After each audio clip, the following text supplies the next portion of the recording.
বিসমিল্লাহির রহমানির রহিম। সুপ্রিয় ছাত্রছাত্রীবৃন্দ, আসসালামু আলাইকুম। আমি ডাক্তার মোহাম্মদ আব্দুর রউফ চঞ্চল। তোমরা যারা ডক্টর চঞ্চল বায়োলজি কেয়ারের ভিডিওগুলো দেখছো, নিয়মিত ক্লাস করছো, তাদের সবাইকে এই ভিডিওতে স্বাগতম। আজকে আমরা যে ভিডিও নিয়ে আলোচনা করব বা যে ক্লাস নিয়ে আলোচনা করব সেটা হচ্ছে আমাদের ক্লাস 9-10-এর চ্যাপ্টার 11, জীবের প্রজনন। জীবের প্রজনন বা এক কথা ইংরেজিতে বলতে যদি চাই সেটা হচ্ছে রিপ্রোডাকশন। রিপ্রোডাকশন। আচ্ছা, তোমরা রিপ্রোডাকশন মানে কি বুঝছো? প্রডিউস মানে হচ্ছে তৈরি করা বা তৈরি করা, আর প্রডিউসের নাউন করতে গেলে সেটা হচ্ছে প্রোডাকশন। আর সেটাকে যদি আমরা পুনরায় করি, রিঅ্যারেঞ্জ তোমরা ইংলিশে করে থাকো, সেটা হচ্ছে রিঅ্যারেঞ্জ, পুনরায় সাজানো। আর রিপ্রোডাকশন মানে পুনরায় কোনো কিছু তৈরি করা। তার মানে প্রথমে একজন তৈরি করেছিলেন, তারপর থেকে পুনরায় তৈরি হতে আছে। আমরা জানি আদম আলাইহিসসালাম প্রথমে তৈরি হয়েছিলেন, আল্লাহ তাআলা তাকে সৃষ্টি করেছিলেন। তারপর থেকে আমরা রিপ্রোডাকশনের মাধ্যমেই আমরা তৈরি হতে আছি এবং শেষ পর্যন্ত হতেই থাকবে। তাহলে আমাদের আজকের আলোচনা যে জীবের প্রজনন মানে একটা জীব থেকে কিভাবে আবার নতুন একটা জীব তৈরি হচ্ছে, একটা জীব কিভাবে নতুন একটা জীবের জন্ম দিচ্ছে, এ অধ্যায়ে আমাদের এ বিষয়ে আলোচনা করব। আশা করি তোমাদের ভালো লাগবে।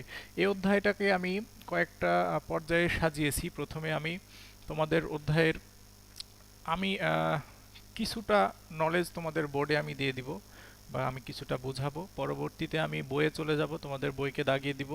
সুতরাং তোমাদের ক্লাস করতে হলে আমি বরাবরই বলে থাকি যে তোমাকে কয়টা জিনিস, তিনটা জিনিস সাথে নিয়ে বসতে হবে। একটা হচ্ছে বই, পাঠ্যপুস্তক। 2 নম্বরটা হচ্ছে তোমার একটা খাতা থাকবে, ডক্টর চঞ্চল বায়োলজি কেয়ার হেডিং দিয়ে একটা খাতা থাকবে। 3 নম্বর হচ্ছে কলম। কলমগুলো কেমন হবে? Colour pen, black pen. ঠিক আছে? তাহলে তোমাদের এই প্রস্তুতি নিয়ে তোমরা পড়তে বসে যাও বা ভিডিওটা দেখা শুরু করে দাও। প্রথমে আমি প্রজননের সংজ্ঞাটা দিতে চাই। দেখো, প্রজনন, আজকে আমরা এটা নিয়ে আলোচনা করব। রিপ্রোডাকশন। আচ্ছা, এই প্রজননটা আসলে কি? প্রজননের সংজ্ঞাটা কি? এই প্রজননকে কখনো আবার অনেক সময় শুধু জনন বলা হয়। সুতরাং কনফিউজড হবে না যে প্রজনন শুধুমাত্র জনন দ্বারাও একে বলা যেতে পারে। এখন এই প্রজননটা আসলে কি? প্রজনন হচ্ছে এটা একটা প্রক্রিয়া, যে প্রক্রিয়ার মাধ্যমে পুংজনন কোষ আর স্ত্রী জনন কোষ মিলিত হয় এবং এই প্রক্রিয়ার মাধ্যমে বংশবৃদ্ধি হয়। তাহলে আমরা বলতে পারি প্রজনন একটা প্রক্রিয়া যার মাধ্যমে বংশের ধারা বজায় থাকে, বংশবৃদ্ধি হয়, ইত্যাদি ইত্যাদি। তোমাদের বই আমি আবার পরবর্তীতে সংজ্ঞাটা দাগিয়ে দিব। এই প্রজনন যদি বলি, এটার আবার কয়েকটা প্রকার আছে। প্রকার তোমরা ক্লাস 8-এ একটু বিস্তারিত পড়েছো প্রজনন, সুতরাং ওই পড়াটা যদি মনে থাকে তাহলে অনেক ভালো হবে। দেখো, প্রজনন আবার 2 ধরনের, একটা যৌন প্রজনন আর একটা অযৌন প্রজনন। তার মানে একটার বিপরীত। যৌন প্রজনন বা যৌন জনন, আরেকটা হচ্ছে অযৌন জনন। একটা হচ্ছে সেক্সুয়াল রিপ্রোডাকশন, একটা নন সেক্সুয়াল রিপ্রোডাকশন। আচ্ছা, তাহলে দেখো যৌন জননটা কি? যদি পুংজনন কোষ এবং স্ত্রী জনন কোষ একে অপরের মিলনের মাধ্যমে বংশবৃদ্ধি করে বা প্রজনন করে, তখন তাকে বলবে যৌন জনন কোষ বা যৌন জনন প্রজনন ইত্যাদি। আর আরেক দিকে যদি তুমি চিন্তা করো অযৌন জননটা কি? অযৌন জননটা হচ্ছে কি, এদিকে পুংজনন কোষ আর স্ত্রী জনন কোষ থাকবে কিন্তু এরা এক অপরে মিলিত হবে না বা থাকবেই না। ঠিক আছে? তাহলে এরা কিসের মাধ্যমে করবে? তোমরা ক্লাস 8-এ পড়েছো, মুকুলোদ্গম, বার্ডিং, খণ্ডায়ন, আরও অনেক মাধ্যম আছে।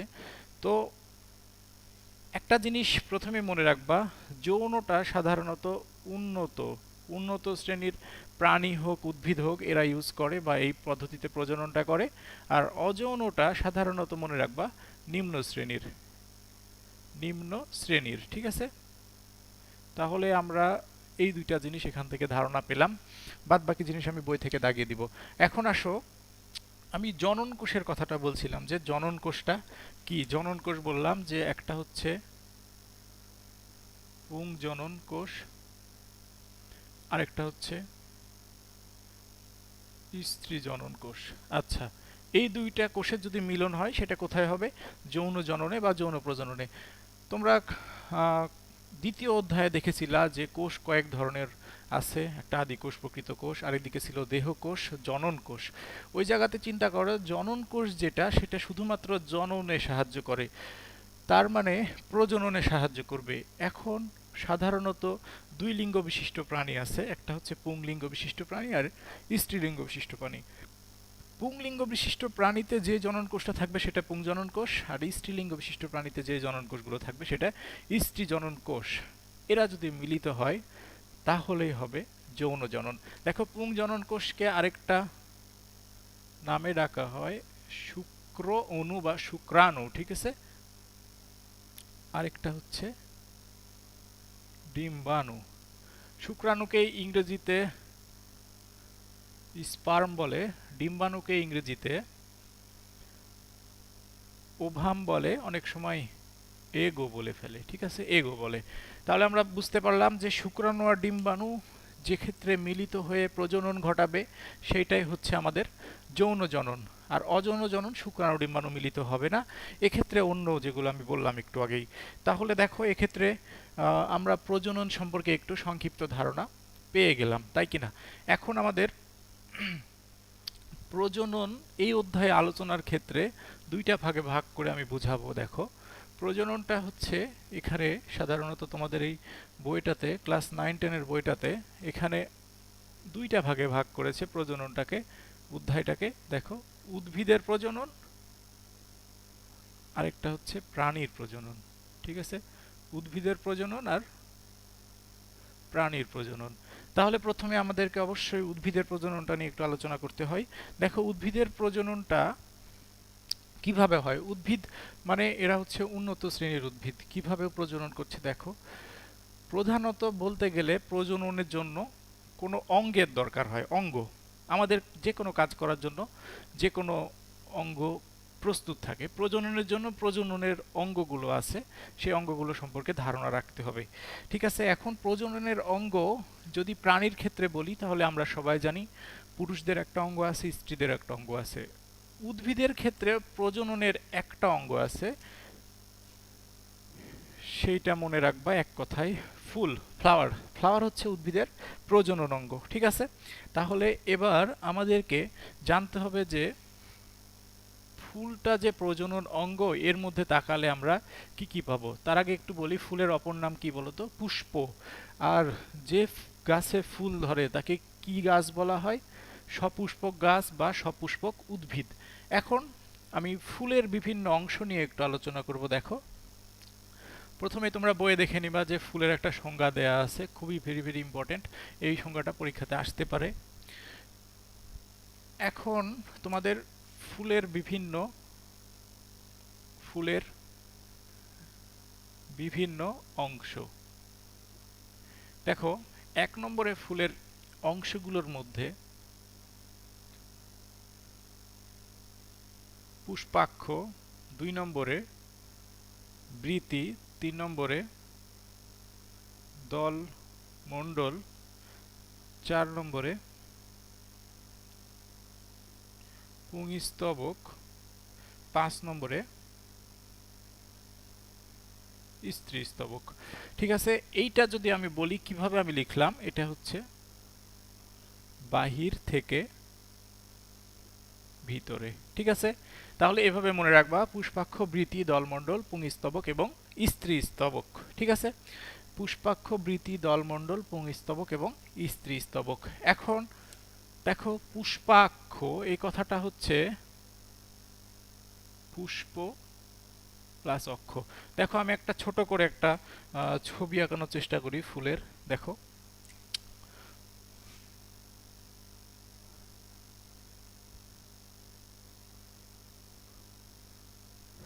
ধরো এটা একটা ফুল, যদিও অতটা ভালো হয়নি, তারপরে মনে করো এটা একটা ফুল।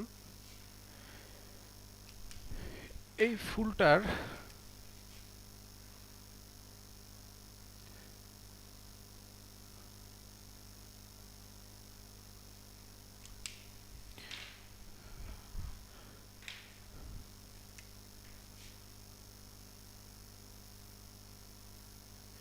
আমি খুব তাড়াতাড়ি আঁকানোর চেষ্টা করছি ফুলটাকে।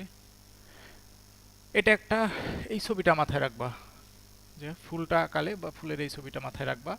দেখো, পুষ্পাক্ষ কথাটা হচ্ছে যে পুষ্প প্লাস অক্ষ। আমরা জানি অক্ষ বিভিন্ন রকম আছে, তাই না? অক্ষ আমরা পড়েছি জ্যামিতি করার সময় বা গ্রাফ করার সময়, একটা এক্স অক্ষ একটা ওয়াই অক্ষ। আসলে অক্ষটা হচ্ছে কি, যে যে এই অক্ষটা যার উপরে পুরো ফুলটা বসে আছে, যার উপরে ফুলটা বসে আছে তাকে বলা হচ্ছে পুষ্প অক্ষ, ঠিক আছে, বা পুষ্পাক্ষ। এই পুষ্পাক্ষের ওপরে বাকি যে চারটা জিনিস সেটা থাকে, বাকি যে চারটা জিনিস সেই জিনিসটা হচ্ছে পুষ্পাক্ষের ওপরেই থাকে। আর বৃতি, বৃতি দেখো, বৃতি হচ্ছে পুষ্পাক্ষর সাইডে, দুই সাইডে কিংবা চারি সাইডে হতে পারে, ফুলের নিচের দিকে সবুজ পাতার মতো, সবুজ হতে পারে, বিভিন্ন কালারের হতে পারে, কিন্তু পাতার মতো জিনিসটা মাথায় রাখবা, যে পাতার মতো একটা জিনিস থাকে, সেটাই হচ্ছে আমাদের পুষ্পাক্ষ, সরি সেটা হচ্ছে আমাদের বৃতি।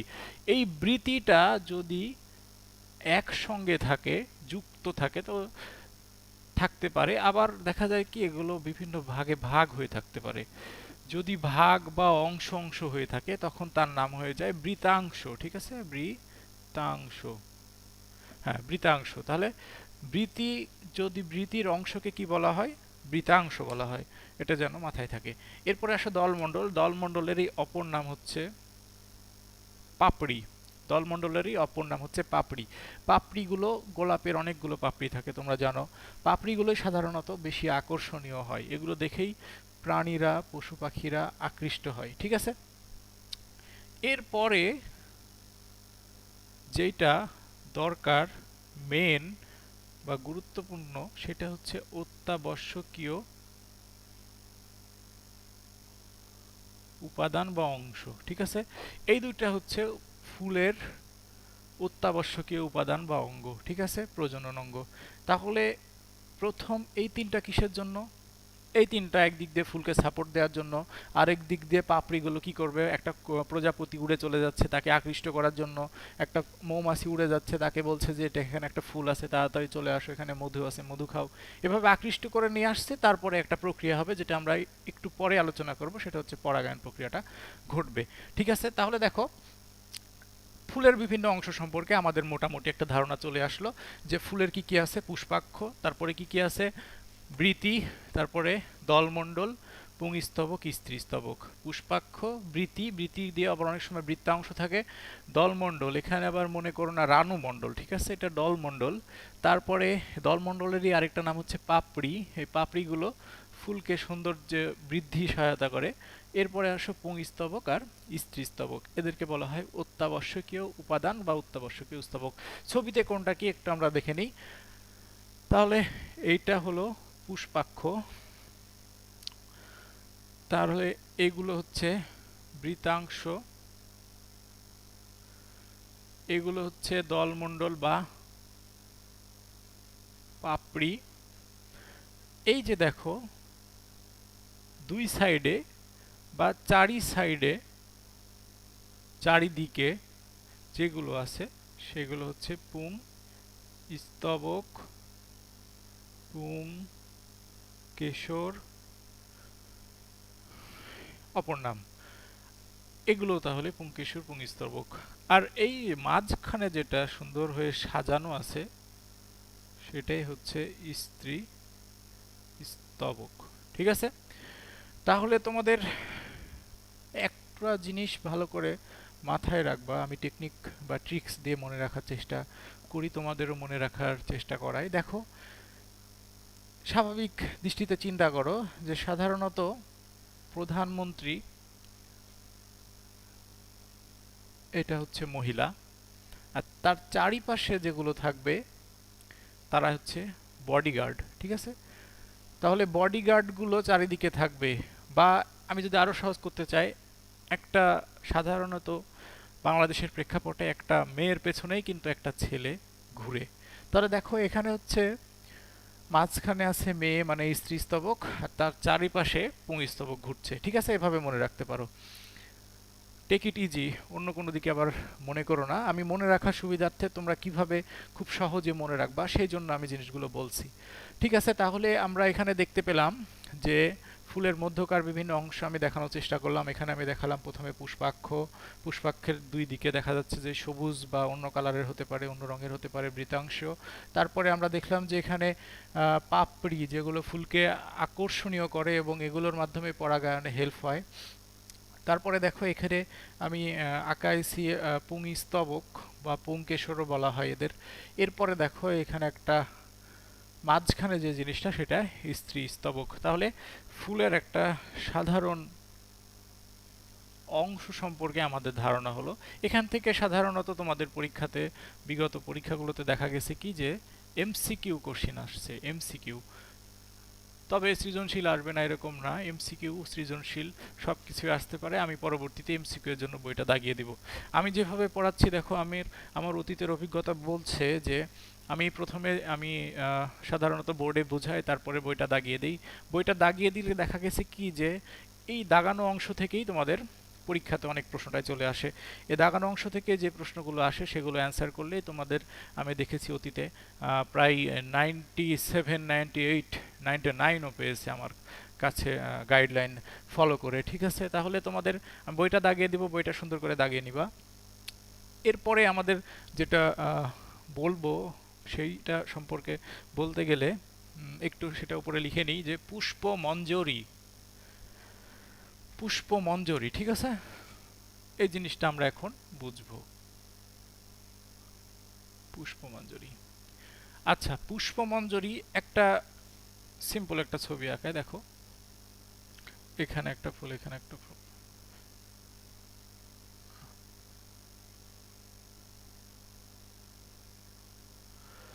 এটা একটা মনে করো রজনীগন্ধার স্ট্রিক, রজনীগন্ধা।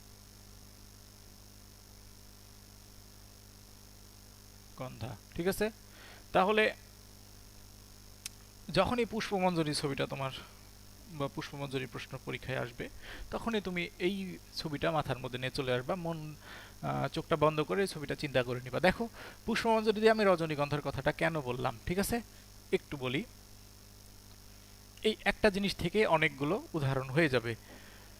এখন দেখো, পুষ্পমঞ্জরিটা কাকে বলে, এটাও এই ছবির মধ্যেই আছে। সাধারণত আমরা দেখেছি ফুল তো এমনি এমনি বের হয় না, কারোর সঙ্গে লেগে থাকে। এটা একটা ডাল হলে ডাল থেকে একটা পাতা, তার সাথে একটা ফুল বের হয়। তো এটা হচ্ছে একটা ডাল। এই ডাল সহ পুরো ফুলের অংশ বা ফুলটাকে বলছে পুষ্পমঞ্জরি। ঠিক আছে, বই একটা সুন্দর সংজ্ঞা দেয়া আছে, সেটা আমরা পড়ে নিব। তাহলে এই ডাল সহ বা যেই কাণ্ড বলো বা একটা অংশ বিশেষ সহ ফুলগুলোকে বলা হয় পুষ্পমঞ্জরি। এবার খেয়াল করো, এই পুষ্পমঞ্জরিতে কি কি জিনিস থাকে। একটা ডান্ডা থাকে বা দণ্ড থাকে লাঠির মতো, যেটার নাম হচ্ছে মঞ্জরি দণ্ড। ঠিক আছে, যেটার নাম মঞ্জরি দণ্ড। আর কি কি থাকে, আর থাকে ফুল। তাহলে পুষ্পমঞ্জরিতে আমরা দেখলাম কয়টা জিনিস থাকবে, মঞ্জরি দণ্ড, ফুলগুলো থাকবে। এখন এই পুষ্পমঞ্জরিটা কয় ধরনের, সাধারণত দুই ধরনের। একটা হচ্ছে অনিয়ত, আর একটা হচ্ছে নিয়ত। অনিয়ত আর নিয়ত। এখন তোমাকে দুইটা ফুলের কথা মাথায় নিয়ে আসতে হবে, তার মধ্যে একটা আমরা অলরেডি নিয়ে আসছি, রজনীগন্ধা, আরেকটা তুমি ধুতুরা নিয়ে আসতে পারো, জবা নিয়ে আসতে পারো। ঠিক আছে, তুমি খেয়াল করো যে পুষ্পমঞ্জরি ক্ষেত্রে রজনীগন্ধা যে ফুলটার কথা বললাম, এই রজনীগন্ধা ফুল আমরা সবাই দেখেছি। এখানে দেখেছি যে নিচের দিকে কিছু ফোটা ফুল থাকে, ওপরের দিকে কিছু ফুটবে এরকম ফুল থাকে, তার উপরে আরও থাকে যেগুলো ফুটেনি এখনো। ঠিক আছে, তাহলে এক্ষেত্রে আমরা গুনে গুনে দেখতে পারি না যে কতটা ফুল ফুটলো। তার মানে এক্ষেত্রে ফুল ধারণ ক্ষমতাটা অসীম। এখানে অসীম বুঝাচ্ছে যে ফুল ধারণ ক্ষমতাটা তার অসীম আছে। তখন যে পুষ্পমঞ্জরি, তখন তাকে বলা হবে অনিয়ত পুষ্পমঞ্জরি। তাহলে মনে রাখবা যে অসীম যদি হয় তাহলে অনিয়ত, তাহলে স্বরেও দিয়ে স্বরেও মনে রাখো, এটা সহজ হবে।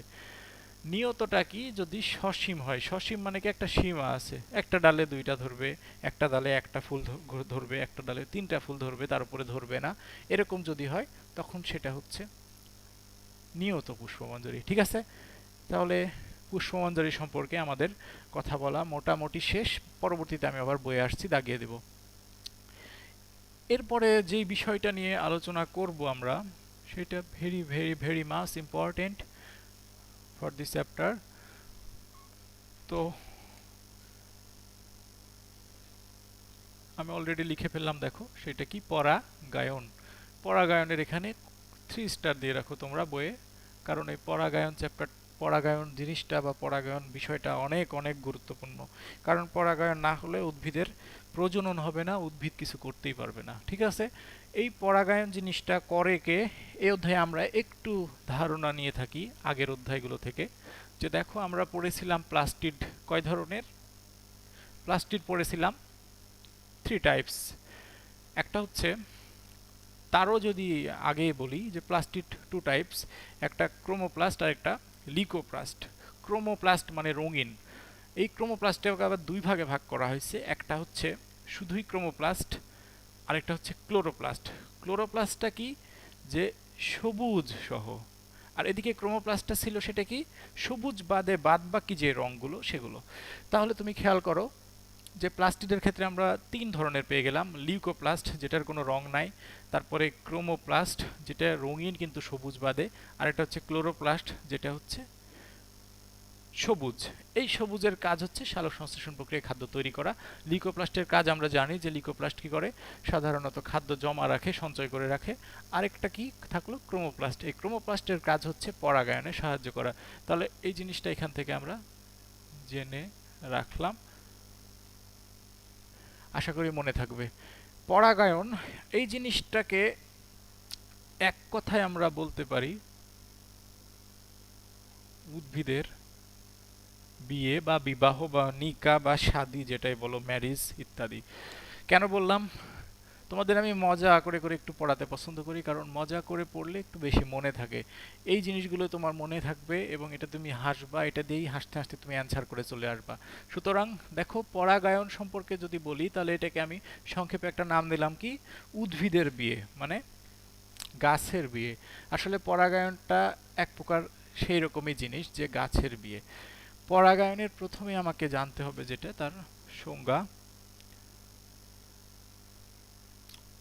তাহলে একটু আমাকে আগের ছবিটা আঁকাতে হবে, ছবিটা আমি যদিও মেশায় দিছি।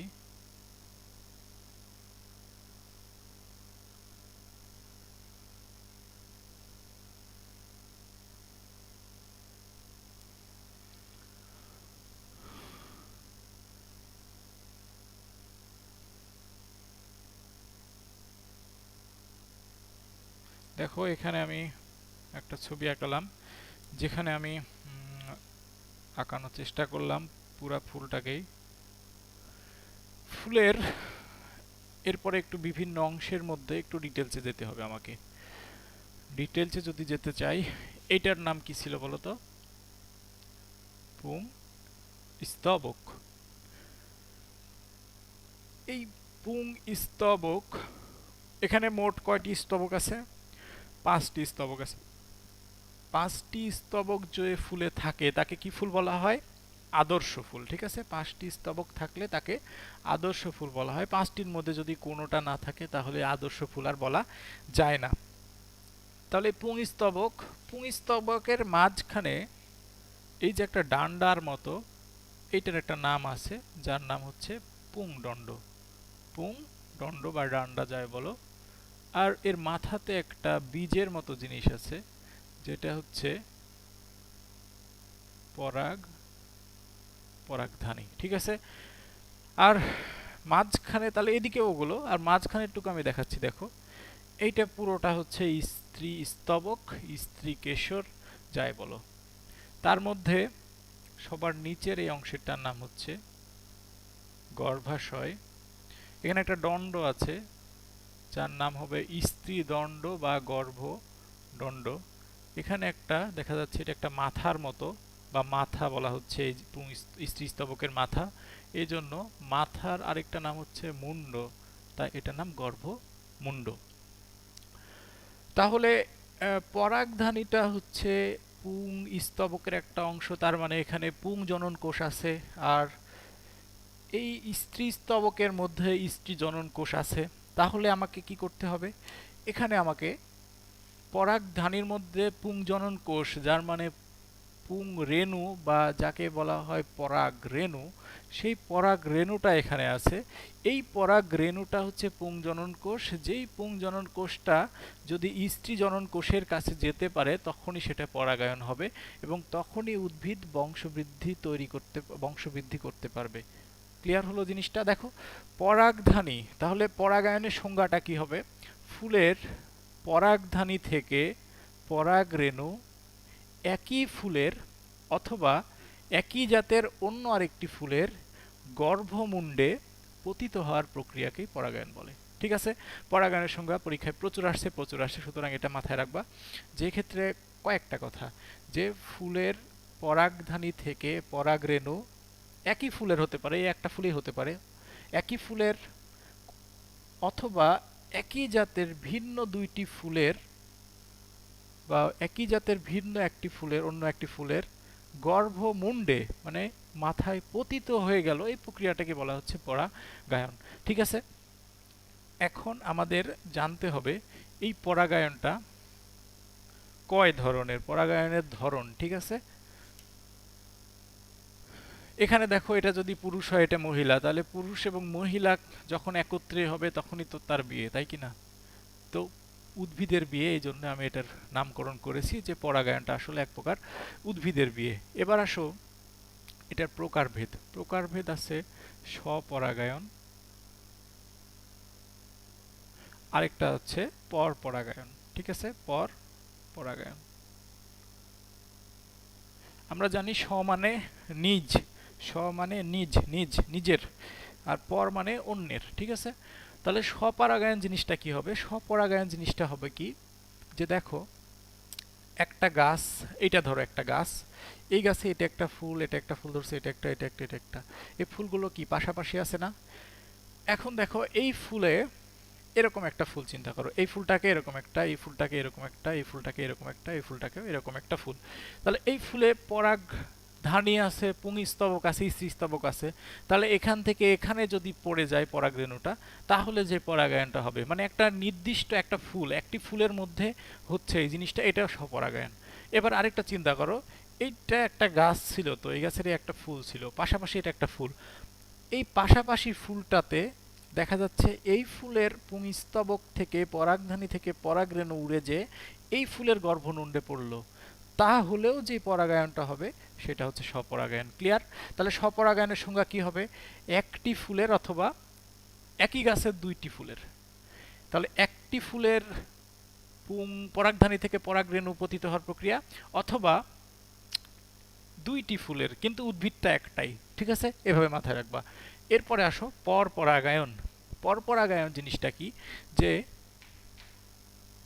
এখানে আরেকটা ফুল আছে, সেটা কোন গাছের? এটা আরেকটা গাছের। ঠিক আছে?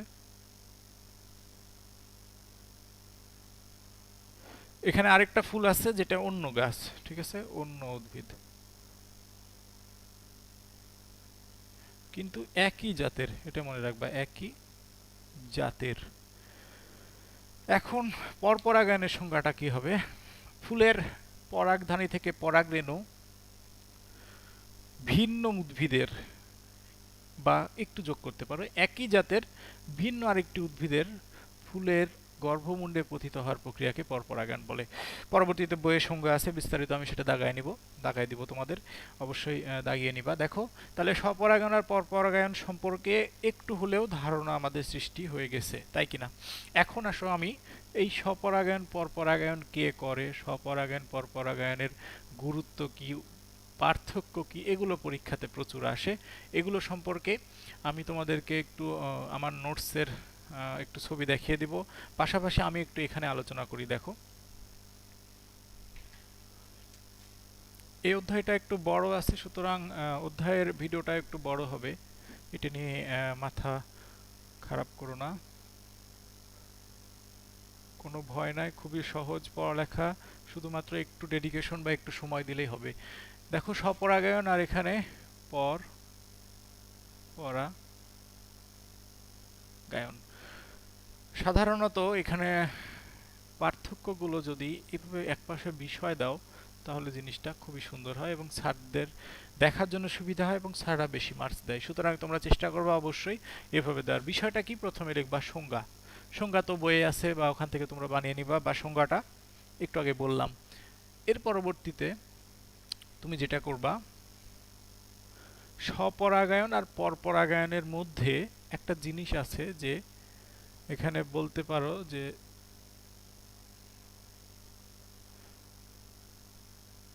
পরাগ রেণুর অপচয়।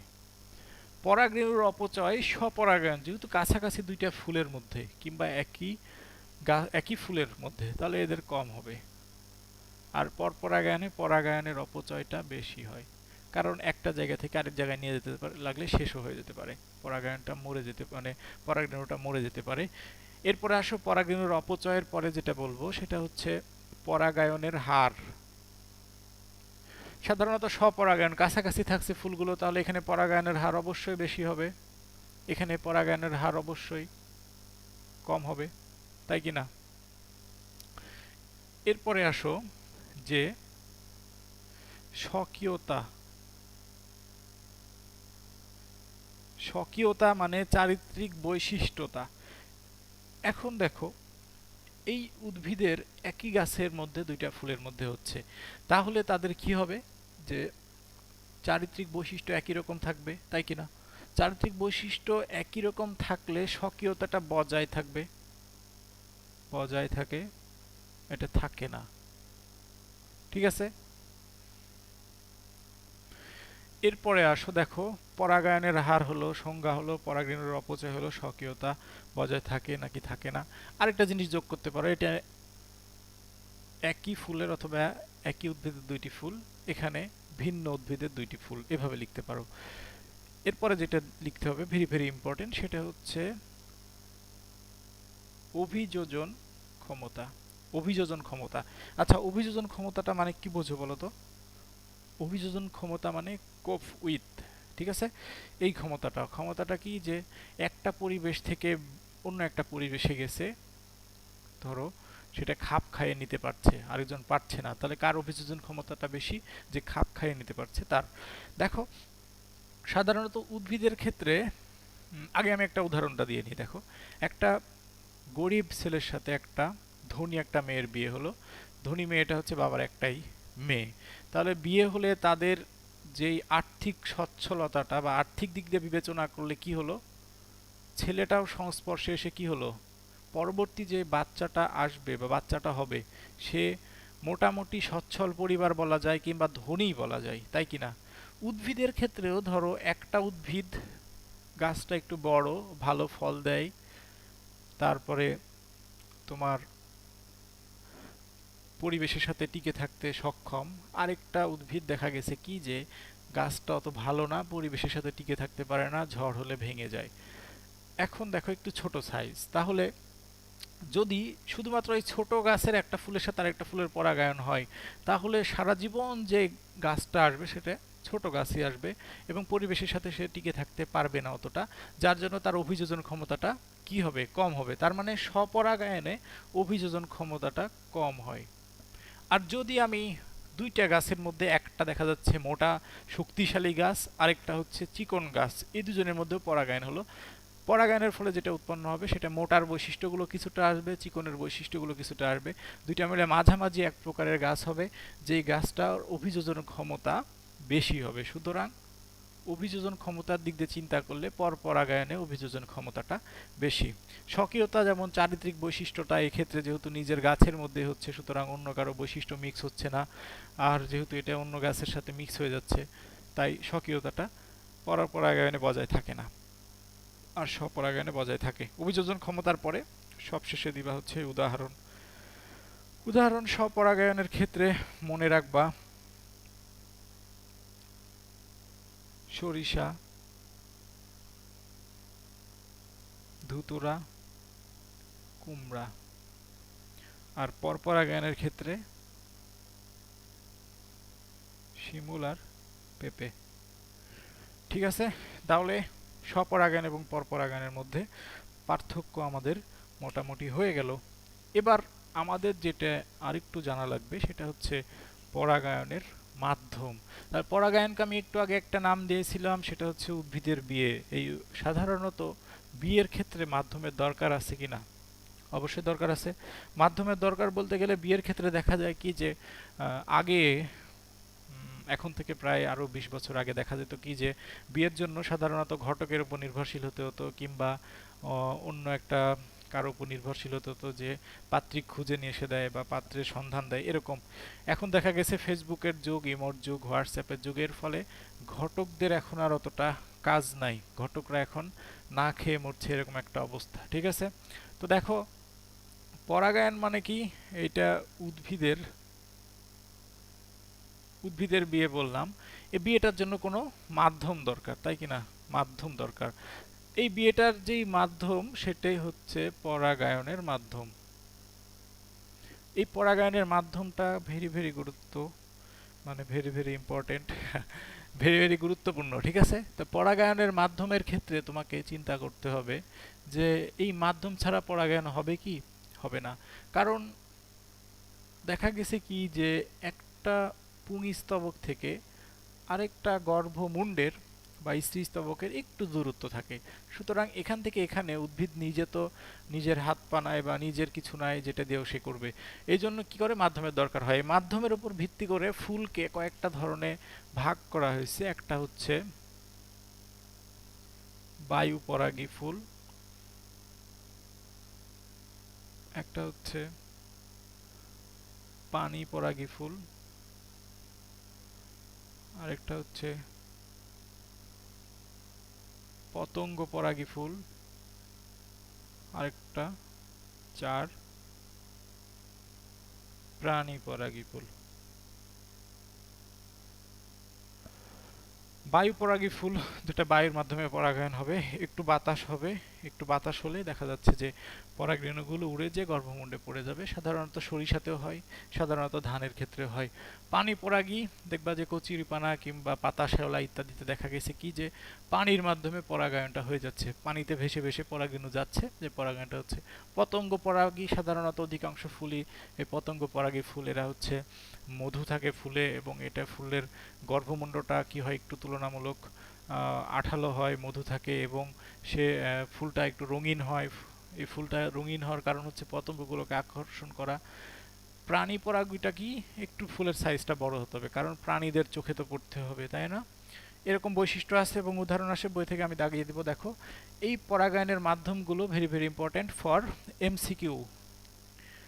পরীক্ষায় প্রচুর এমসিকিউ আসে এখান থেকে। তো তোমাদের আমি একটা এখানে সাজেশনস দেব যে তুমি কিভাবে এই জিনিসটা মনে রাখবা। ঠিক আছে? কিভাবে? এটা সাধারণত বইয়ে প্যারা প্যারা করে দেয়া আছে, এটা একটু মনে রাখা কঠিন। এটা হচ্ছে নাম লিখবা, এটা বৈশিষ্ট্য, আর একটা হচ্ছে উদাহরণ। দেখো, নামটা হচ্ছে কি, 1 নম্বর লিখবা বায়ু পরাগী ফুল। বৈশিষ্ট্য লিখবা যে ফুলের গন্ধ নাও থাকতে পারে, গর্ভমুণ্ড আঠালো হয় এরকম। তারপরে উদাহরণ দিবা ধান, সরিষা। ঠিক এভাবে 1 2 3 4, এভাবে 4টা দিয়ে দিলা। তাহলে আমার মনে হয় জিনিসটা সহজ হবে। এবং এটা একটা ছোট করে প্যাডের পেজে অথবা খাতার একটা ছোট পেজে লিখে এটা বইয়ের সাথে আঠা দিয়ে মেরে দিবা, যে ভবিষ্যতে যেন তোমার জিনিসটার ভেতরে প্যারা আকারে প্যারার করে পড়ার দরকার না হয়, তুমি এটা সুন্দর করে এক পলকেই দেখে নিতে পারবা। ঠিক আছে? এবং এখান থেকে কোনো এমসিকিউ আসলে তোমার সেই এমসিকিউটা ছুটবে না, তুমি পারবা। তাহলে পরাগায়নের মাধ্যম সম্পর্কেও আমাদের আলোচনা হয়ে গেল। এখন আমি একটু তোমাদের বইটা দাগিয়ে দিই। দেখো সবাই একটু বইটা বের করো, বইটা বের করে দেখো।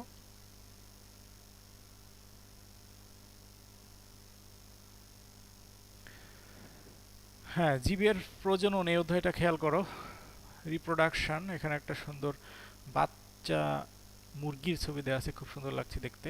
আচ্ছা, তারপরে চলে আসো দিক দিয়ে এগুলো এগুলো অতটা ইম্পর্টেন্ট না। এখানে দেখো দাগিয়ে রাখছি প্রজনন হচ্ছে কি শারীরবৃত্তীয় প্রক্রিয়া, এই জিনিসটা একটু দাগিয়ে নাও। প্রজনন কাকে বলে? প্রজনন প্রধানত দুই ধরনের আমি বলেছি।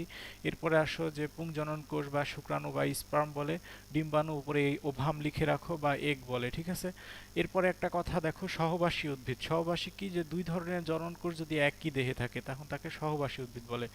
আরেকটা দেখো যে এখানে আছে দুই ধরনের জননকোষ যদি আলাদা হয় তাহলে ভিন্নবাসী। আচ্ছা, এখান থেকে জনন মাতৃকোষকে অবশ্যই মিওসিস, তৃতীয় অধ্যায়ে এটা সম্পর্কে বিস্তারিত আলোচনা করা আছে। এখন এখান থেকে আর দরকার নাই। পরবর্তীতে দেখো এখানে সরলতর জীব কাদের বলা হচ্ছে? ব্যাকটেরিয়া, প্রোটোজোয়া ইত্যাদি। এটা প্রথম অধ্যায়ে একটু ধারণা আছে, ওখান থেকে পেয়ে যাবা। ফুলের একটা সংজ্ঞা দেওয়া আছে, প্রজননের জন্য রূপান্তরিত বিশেষ ধরনের বিটপই হলো ফুল। বিটপ মানে একটা জাস্ট অংশ, ফুলের একটা অংশ, ঠিক আছে।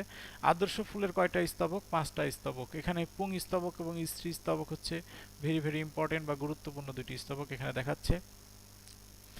এগুলো লাইন দাগিয়ে নাও, তোমাদের জন্য ভেরি ভেরি ইম্পর্টেন্ট। এখানে উভলিঙ্গ ফুল কে কে, তারপরে একলিঙ্গ ফুল কে কে, ক্লীবলিঙ্গ ফুল কে কে, এগুলো তোমাদের পরীক্ষার এমসিকিউতে আসতে পারে। ফুলের বিভিন্ন অংশ দেখো, পুষ্পাক্ষ, থ্যালমাস।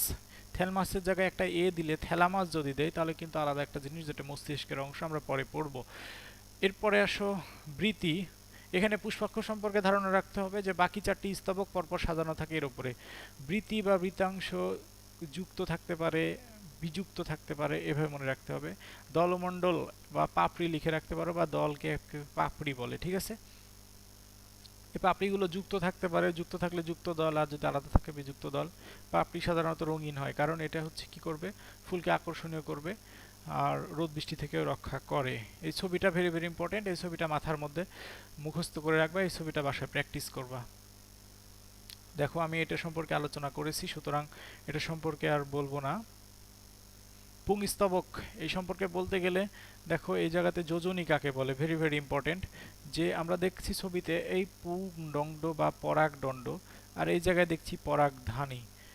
এই দুই জায়গা দেখা যাচ্ছে যে জায়গাতে যুক্ত হয়েছে সেটাই হচ্ছে যোজনী। এটা কেমিস্ট্রির যোজনী না, এটা বায়োলজির যোজনী, সুতরাং এটা একটু মনে রাখবা, এটা একটু আলাদা জিনিস।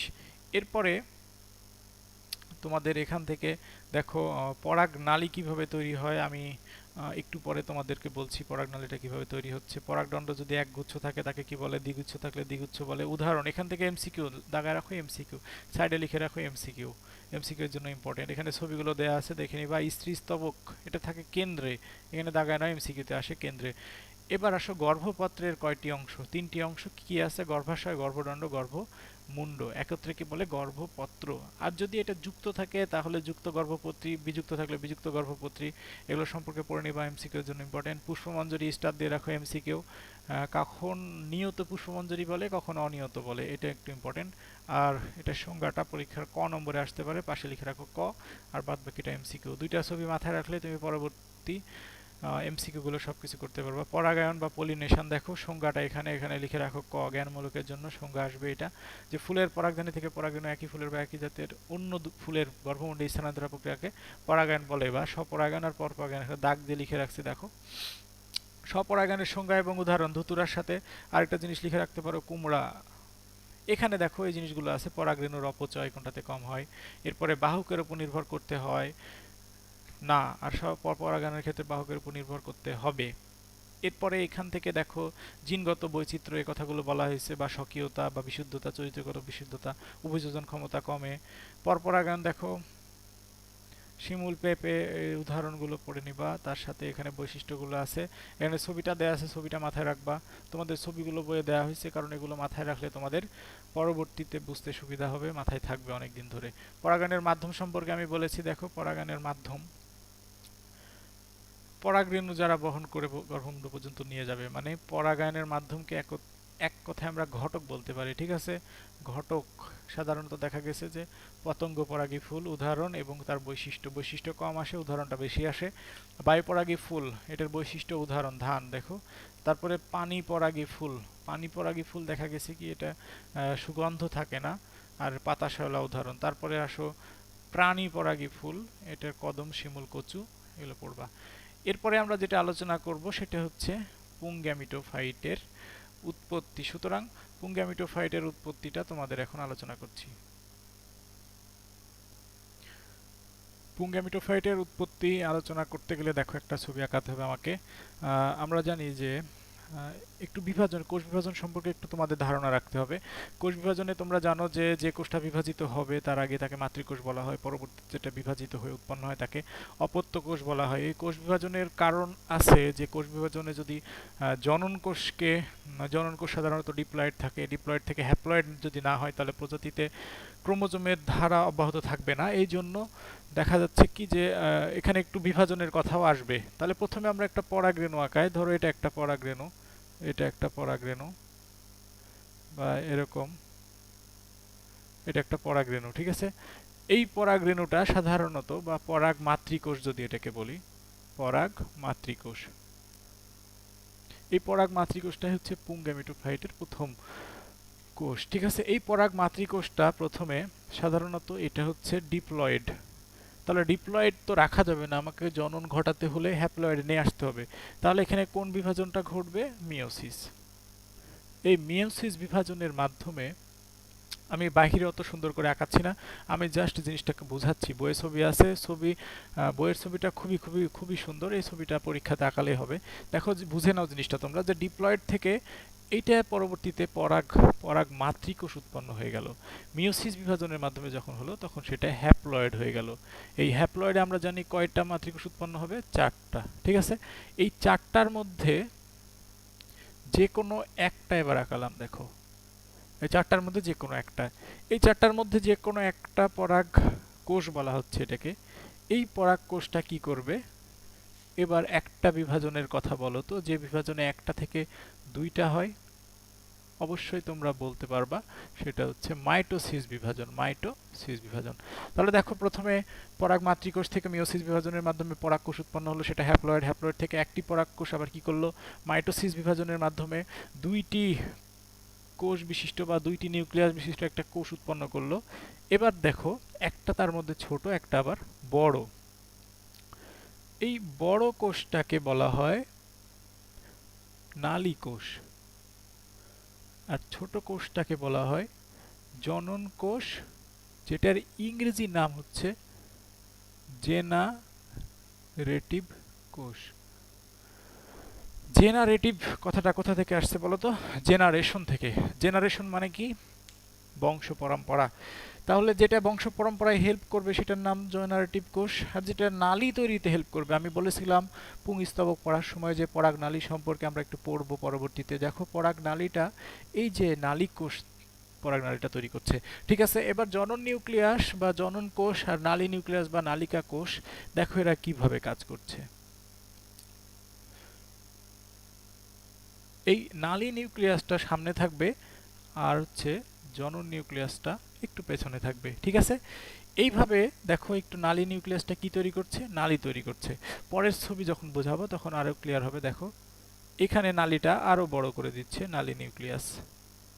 আর পেছনে যেই একটা মানে একটা জনন নিউক্লিয়াস ছিল বা জনন কোষ ছিল, সেটা কি করবে? বিভাজিত হয়ে 2টা করবে, যাদেরকে বলা হয় পুংগ্যামেট। কি বিভাজনে বিভাজিত হবে এরা? মাইটোসিস বিভাজনে, ঠিক আছে। এই যে আমাদের, এটা হচ্ছে আমাদের পুংগ্যামিটোফাইটের উৎপত্তি। পুংগ্যামিটোফাইটটা কি? এটা পুংগ্যামেট, এটা হচ্ছে পুংগ্যামিটোফাইট। এরা প্রত্যেকেই হ্যাপ্লয়েড। তাহলে ডিপ্লয়েড থেকে আমরা দেখলাম যে প্রথমে মিওসিস বিভাজনের মাধ্যমে এখানে হ্যাপ্লয়েড করলো, তার পরবর্তীতে আবার মাইটোসিসের মাধ্যমে 2টা হলো, 2টা থেকে আবার এই নালিকা নিউক্লিয়াসটা নালী তৈরি করছিল, আর পেছন পেছন পুংগ্যামেট বা জনন নিউক্লিয়াস যাচ্ছিল। জনন নিউক্লিয়াস থেকে পরবর্তীতে মাইটোসিসের মাধ্যমে 2টা পুংগ্যামেট উৎপন্ন হয়ে গেল। এটা হচ্ছে পুংগ্যামেট উৎপন্নের একদম একদম একদম সহজ ধাপ। বইয়ে যে ছবিটা আছে সেটাই তোমরা ফলো করবা। এই ছবিটাই পরীক্ষায় যদি আসে আঁকাবা, 3-এ 3 মার্কস পেয়ে যাবা একদম। এরপরে আসো যে আরেকটা আছে, এটা পুংগ্যামিটোফাইটের উৎপত্তি সম্পর্কে পড়া হলো। আরেকটা আছে কি? স্ত্রী গ্যামিটোফাইট। স্ত্রী গ্যামিটোফাইট।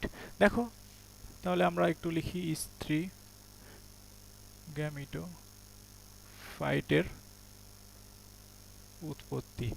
একটা জিনিস ভুলে গেছি, তোমরা পুংগ্যামিটোফাইটের উৎপত্তির ওখানেও 3 স্টার দিয়ে রাখো, স্ত্রী গ্যামিটোফাইটের ওখানেও 3 স্টার দিয়ে রাখো, কারণ পরীক্ষাতে এগুলো আসে, অনেক আসে তোমার স্কুলের পরীক্ষায় কিংবা বলো তোমার এসএসসি পরীক্ষায়, খুবই খুবই গুরুত্বপূর্ণ এই জিনিসগুলো।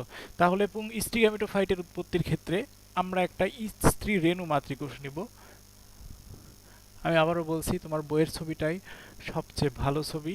আমি ওইভাবে ছবিটা আঁকাতে গেলে ভিডিওটা আরও বেশি দীর্ঘ হবে, একটু সময় লাগবে, সেজন্য আমি সহজ করে শুধুমাত্র বুঝাচ্ছি তোমাদের, আর তোমরা সেটা বুঝে নাও, ছবি আঁকা বা বইয়েরটা। এটা হচ্ছে স্ত্রী রেণু মাতৃকোষ। এখানেও কি হবে, মিওসিস বিভাজনে আমরা জানি মিওসিস বিভাজনে একটা থেকে কয়টা হয়, চারটা। এই চারটার মধ্যে বলা হয় কি, সবার নিচেরটা একটু স্বাস্থ্যবান এবং ভালো এবং একটু বড়, যার কারণে কি হয়, শুধুমাত্র নিচেরটা ব্যতীত বাদ বাকিগুলো নষ্ট হয়ে যায়। ঠিক আছে, পরবর্তীতে কি হয়, তাহলে প্রথমে আমরা দেখলাম স্ত্রীণু মাতৃকোষ, এটা অবশ্যই ডিপ্লয়েড, ডিপ্লয়েড থেকে এখানে হ্যাপ্লয়েড হয়ে গেছিল, তার পরবর্তীতে যেগুলো আসবে সব হ্যাপ্লয়েড, এখান থেকে আর ডিপ্লয়েড আসার চান্স নাই। তাহলে মিওসিস বিভাজনের মাধ্যমে হ্যাপ্লয়েড হয়ে গেল, ওপরের তিনটি কোষ নষ্ট। তারপরে কি হলো, এই কোষটাকে আলাদা করে দিলাম, পরবর্তীতে এই কোষ কি করলো, একটু এরকম হয়ে গেল, হয়ে প্রথমে দুইটাতে হলো, যেটাকে বলছে মাইটোসিস বিভাজনের মাধ্যমে। এই মাইটোসিস বিভাজন আবার হলো, আবার মাইটোসিস। তাহলে দেখো আবার মাইটোসিস হলে কি হবে, উপরের থেকে দুইটা হবে, আবার নিচের থেকেও দুইটা, কয়টা হলো, চারটা। আবার মাইটোসিস, উপরে কয়টা হবে, চারটা, নিচে কয়টা হবে, চারটা। তাহলে আবার মাইটোসিস। এরপরে কি হবে, যে উপরের কোষগুলোর মধ্যে যে কোনো একটা কোষ মাঝখানে চলে আসবে, আর নিচের কোষগুলোর মধ্যে যে কোনো একটা কোষ মাঝখানে চলে আসবে। ওপরের তিনটা কোষ মিলে যেটা নাম হবে সেটার হচ্ছে প্রতিপাদ কোষ, মাঝখানে যেটা সেটার নাম হবে সেকেন্ডারি নিউক্লিয়াস, অথবা সেকেন্ডারির বাংলা হচ্ছে গৌণ নিউক্লিয়াসের হচ্ছে কেন্দ্রিকা। আর দেখো এই জায়গাতে নিচের দিকে দেখা যাচ্ছে যে মাঝখানে থাকবে ডিম্বাণু, আর দুই পাশে যে দুইটা আছে সেটা হচ্ছে সহকারী কোষ। ঠিক আছে, তাহলে এটা হচ্ছে একদম সহজভাবে যদি বলতে চাই তাহলে এইভাবে হয়। স্ত্রীণু মাতৃকোষ ডিপ্লয়েড ব্র্যাকেটে দিয়ে দিলা যে মিওসিস বিভাজনের মাধ্যমে চারটি অপত্য স্ত্রীণু কোষ উৎপন্ন করলো। এই চারটি স্ত্রীণু কোষ পরবর্তীতে উপরের তিনটি নষ্ট হয়ে যায়, এবং দেখা গেছে কি যে একটি নিচেরটা ভালো থাকে, এই নিচেরটা হচ্ছে হ্যাপ্লয়েড। পরবর্তী এটি আবার মাইটোসিস বিভাজনের মাধ্যমে দুইটি উৎপন্ন করে, দুইটি থেকে আবার চারটি, চারটি থেকে আবার মাইটোসিস বিভাজনের মধ্যে আটটি উৎপন্ন করে। এই আটটির মধ্যে উপরে তিনটি এবং নিচে তিনটি থাকে, বাদ বাকি দুইটি মাঝখানে চলে আসে। এরা প্রত্যেকেই কিন্তু হ্যাপ্লয়েড, এটা হ্যাপ্লয়েড, এটা এটা এটা সব হ্যাপ্লয়েড। সেকেন্ডারি নিউক্লিয়াস একে অপরের সাথে যুক্ত থাকে, তাই এটা হচ্ছে ডিপ্লয়েড অবস্থায় থাকে, বাদ বাকি সবই হ্যাপ্লয়েড। এখন দেখো এক্ষেত্রেও তিনটা, এক্ষেত্রেও তিনটা। সবসময় খেয়াল করবা ডিম্বাণু জিনিসটা একটু বড় হবে, আর পাশে যে দুইটা হবে সেটা একই রকম, যারা হচ্ছে সহকারী কোষ, আর উপরের দিকে তিনটা একই সাইজের হবে। সুতরাং এটা দেখে তোমাকে চিনতে হবে কোথায় ডিম্বাণু আছে আর কোথায় প্রতিপাদ কোষ আছে। এই যে দুইটা সহকারী কোষ এবং একটি ডিম্বাণু, এদেরকে একত্রে বলা হয় গর্ভপত্র। ঠিক আছে, তো এটা হচ্ছে আমাদের স্টিগ্যামেটোফাইটের উৎপত্তির চিত্র। এখন তোমাকে, আগে আমরা যে পুংগ্যামেটোফাইটটা আঁকালাম আর এই স্টিগ্যামেটোফাইট, দুইটা যখন মিলন হবে তখনই তার নাম হবে নিষেক। নিষেক, এই নিষেকটা আসলে কি এবং নিষেকটা কিভাবে ঘটাচ্ছে এখন আমি সেটা বুঝাবো। দেখো এই নিষেকটা ঘটবে কোথায়, ডিম্বকের মধ্যে। এই নিষেকটা যদি বুঝাতে চাই তাহলে আমাকে ডিম্বকের চিত্রটা আঁকাতে হবে। এখানে স্টিগ্যামেটোফাইটের সবার শেষের যে ছবিটা সেটা মনে রাখবা, সেই ছবিটাকে প্রথমে আঁকাতে হবে আমাকে। তাহলে এই ছবিটা আমি একটু কালার পেন দিয়ে আঁকানোর চেষ্টা করি। দেখো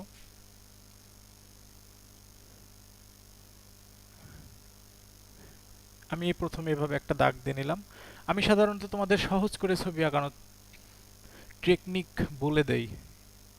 এই ছবি সহজভাবে মনে রাখবা, কারণ আমাদের পরীক্ষাতে অতটা সময় থাকে না ছবি আঁকানোর জন্য বা লেখার জন্য। সুতরাং যদি একটু টেকনিকটা সহজ করা যায়, দেখা যায় কি যে অনেকেই খুব কম সময়ের ছবিটা আঁকিয়ে নেয়, যার ফলে একটু বেশি লিখতে পারে, বা ছবি আঁকাতে আঁকাতে কেউ খাতাটা টেনে নেয় না। ঠিক আছে, আমি কালার দিয়ে আঁকাচ্ছি, তোমাদের কালার বা পেন্সিল ইউজ করার কোনো দরকার নাই, কালার পেন, কালার পেন্সিল ইত্যাদি কোনো কিছু ইউজ করা লাগবে না, তোমরা জাস্ট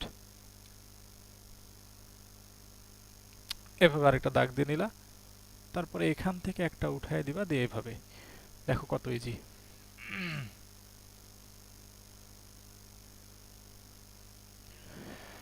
দেখো কত ইজি ছবি আঁকানো।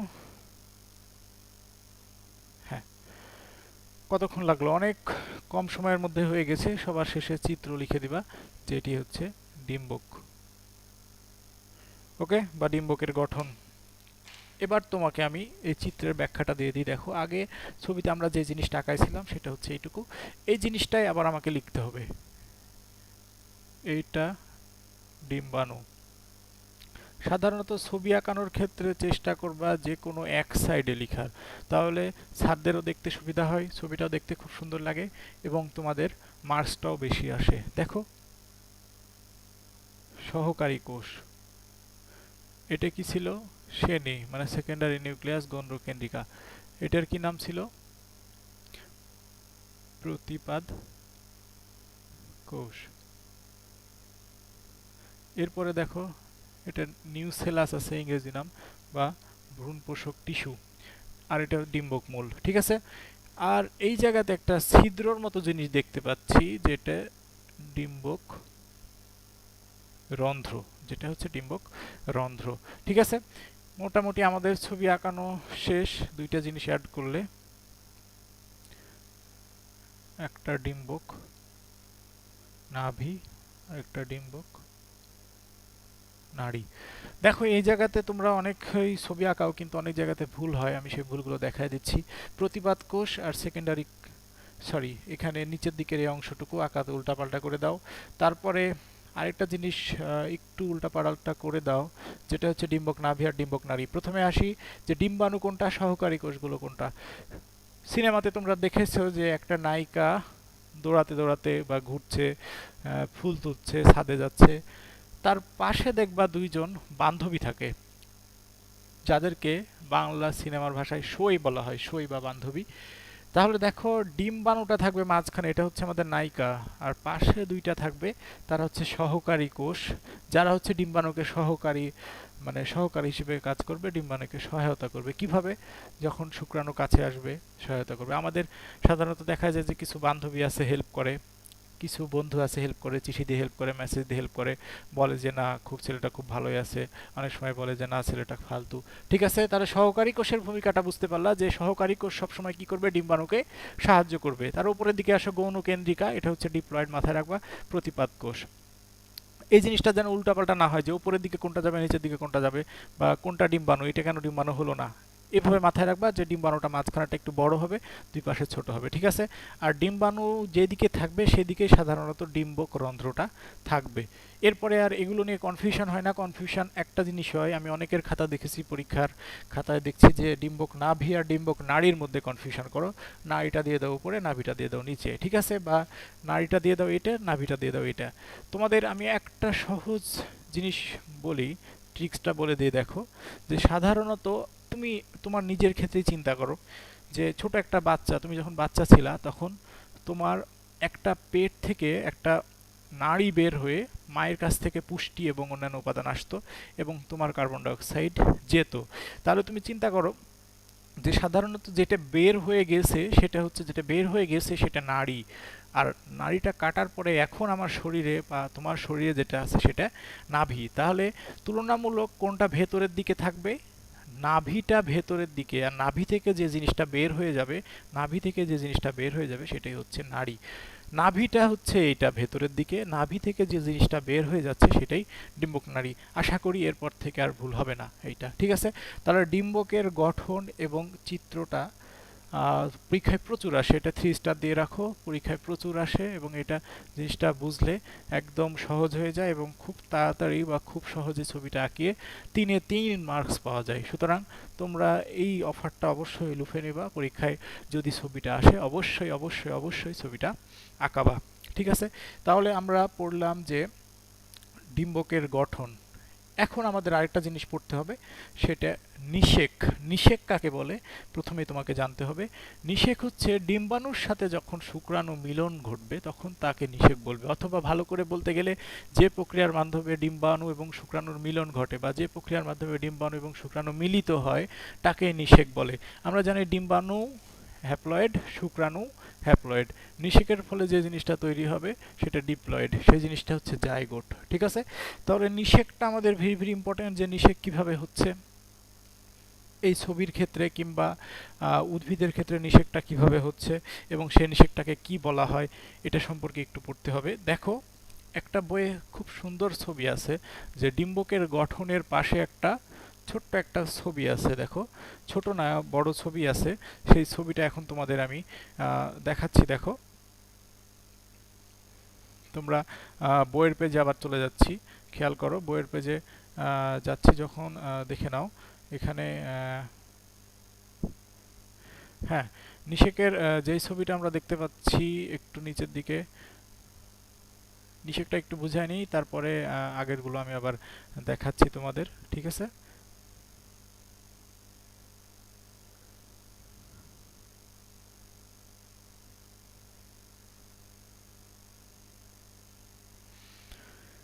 হ্যাঁ এই ছবিটার ক্ষেত্রে খেয়াল করো।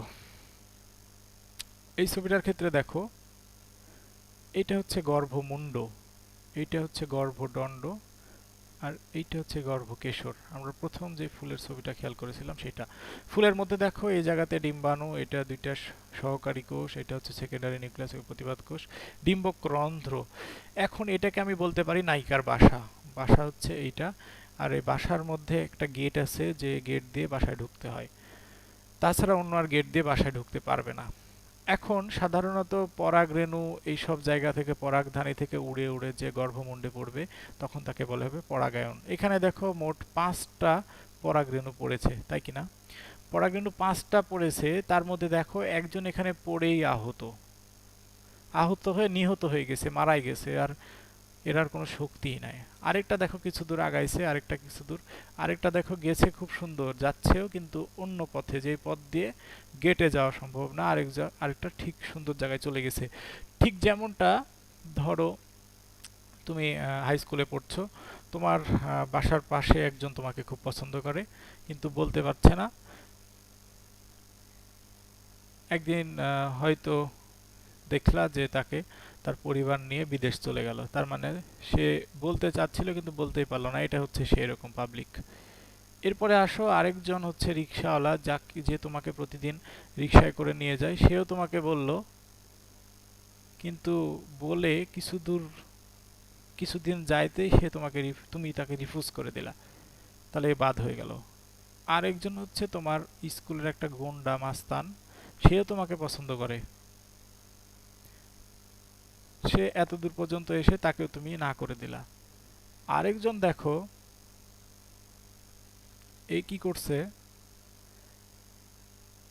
এই পরাগরেণুটা তোমার ভালোই ছিল কিন্তু সে আবার তোমাকে প্রপোজ করে বিয়ের প্রলোভন টলোভন দেখিয়ে উল্টা জায়গায় নিয়ে যেতে চাইলো, তখন তুমি সেটা বাসায় বলে দিলা, সেখান থেকেও কাট, সে আর যেতে পারলো না বেশি দূর। আর দেখো এই পরাগরেণুটা কি করছে, এই পরাগরেণুটা নায়ক, এ হচ্ছে শক্তিশালী, পাশাপাশি পড়ালেখায় ভালো, পাশাপাশি বিসিএস ক্যাডার সরকারি চাকরি করে। এ একদম ডাইরেক্টলি দেখো সুন্দর করে তোমার বাসায় চলে গেছে। বাসায় যে এই যে এত বড় নালী তৈরি করেছিল সেটাই কিন্তু পরাগ নালী বা নালীকোষ তৈরি করেছিল, পরাগ নালী। এরপরে পিছনে দুইটা পুংগ্যামেট ছিল, আমরা খেয়াল করেছিলাম এই দুইটা পুংগ্যামেট প্রথমে যে ডিম্বাণুর কাছে যাবে, সহকারী কোষগুলো একটু হেল্প করবে, করে ডিম্বাণুর সাথে মিলিত হয়ে একবার নিষেক হয়ে যাবে। তাহলে ডিম্বাণুর সাথে মিলন হলে তাকে নিষেক বলে। 2 নম্বর আরেকটা ছিল, তাহলে ডিম্বাণু হ্যাপ্লয়েড, শুক্রাণু এখানে পুংগ্যামেট, এটাও হ্যাপ্লয়েড, দুইটা মিলে যেটা উৎপন্ন করলো জাইগোট। আর পরবর্তীতে একটা যাচ্ছে, দেখা যাচ্ছে পুংগ্যামেট, এটা হ্যাপ্লয়েড পুংগ্যামেট, যে এখানে সেকেন্ডারি নিউক্লিয়াসের সাথে যখন যুক্ত হবে তখন এখানে আগে ছিল ডিপ্লয়েড, তাহলে এক্ষেত্রে হয়ে যাবে ট্রিপ্লয়েড। যেটাকে বলা হয় শস্যকোষ, এই জায়গায় তার একবার নিষেক হয়ে গেল। তাহলে মোট নিষেক কয়বার হলো? 2 বার।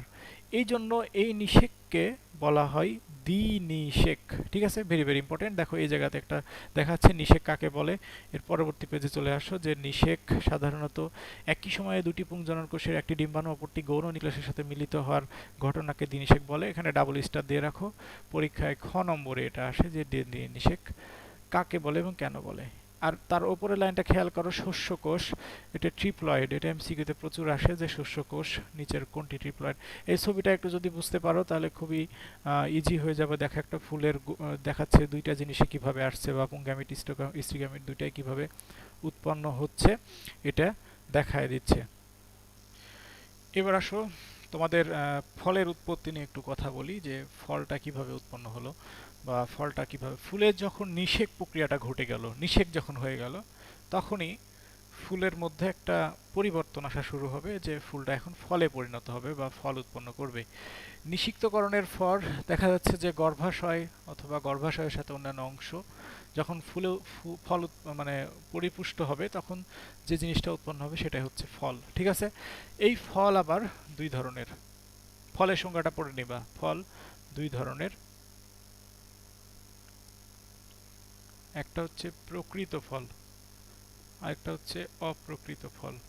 আরো কয়েকটা ধরনের আছে, গুচ্ছ ফল, যৌগিক ফল, সরল ফল। ঠিক আছে, ওটা পরে জানবো আমরা। প্রকৃত ফল আর অপ্রকৃত ফল মনে রাখবা। শুধু গর্ভাশয় শুধু গর্ভাশয় যখন ফলে পরিণত হবে তখন তাকে বলা হবে প্রকৃত ফল। তাহলে শুধুমাত্র যখন গর্ভাশয় ফলে পরিণত হয় তখন তাকে বলা হয় প্রকৃত ফল। আর এখানে গর্ভাশয় প্লাস ফুলের অন্যান্য অংশ, তাহলে গর্ভাশয় সহ ফুলের অন্যান্য অংশ যখন পরিণত হবে ফলে, তখন তাকে বলা হবে অপ্রকৃত ফল। তাহলে প্রকৃত ফল এবং অপ্রকৃত ফল সম্পর্কে আমরা ধারণা পেয়ে গেলাম। প্রকৃত ফলের উদাহরণ লাগবে, আরেকটা হচ্ছে অপ্রকৃত ফলের উদাহরণ লাগবে। প্রকৃত ফল হচ্ছে আম, জাম এগুলো, আর অপ্রকৃত ফল হচ্ছে আপেল প্লাস চালতা। সুতরাং আমরা যখন আম এবং জাম খাবো তখন অবশ্যই প্রকৃত ফলের কথা চিন্তা করব, তাহলে আমাদের আর মুখস্থ করা লাগবে না আলাদা করে। আর যখন আপেল খাবো, বাজার থেকে আপেল কিনে নিয়ে আসা কিংবা চালতার আচার খাবো, তখন যেন আমরা একটু মাথার মধ্যে নিয়ে নিই যে এটা প্রকৃত আর এটা অপ্রকৃত। ঠিক আছে, এভাবে আমরা পড়লে দেখা যাচ্ছে যে আলাদা করে আর আমাদের মুখস্থ করতে হবে না, অটোমেটিক আমাদের মাথার মধ্যে থেকে যাবে। সুতরাং আমি উদ্ভিদের প্রজননটুকু সংক্ষিপ্ত সময়ে ক্লাস 9-10-এর জন্য আলোচনা করার চেষ্টা করেছি। আশা করি তোমাদের উপকার হবে। তোমরা বইটা দাগিয়ে নিয়েছো, এখান থেকে অনেক এমসিকিউ কমন পাবা। পাশাপাশি আমি তোমাদের জন্য একটা সাজেশনস রেডি করে রাখছি, যে সাজেশন বইটা এটা। এই সাজেশন বই থেকে অতীতের অনেক সবগুলো পরীক্ষা, স্কুলের পরীক্ষা বলো কিংবা কিংবা বোর্ডের পরীক্ষা বলো, সবগুলো পরীক্ষাতে 100% কমন আসছে অতীতে। সুতরাং এই সাজেশন বইটা তোমরা সংগ্রহ করে নেবা, এটা ফলো করবা আশা করি। আর কোনো প্রশ্ন থাকলে তো অবশ্যই কমেন্ট করবা। তাছাড়া যে কোনো জিজ্ঞাসা বা যে কোনো কমেন্ট সবসময় খোলা আছে, অথবা ইমেল করবা আমার ইমেলে। ঠিক আছে, সবাই ভালো থাকবা, সুস্থ থাকবা, এই আশাবাদ ব্যক্ত করে আমি আমার আজকের ক্লাসটা শেষ করছি। আল্লাহ হাফেজ, আসসালামু আলাইকুম রহমতুল্লাহ।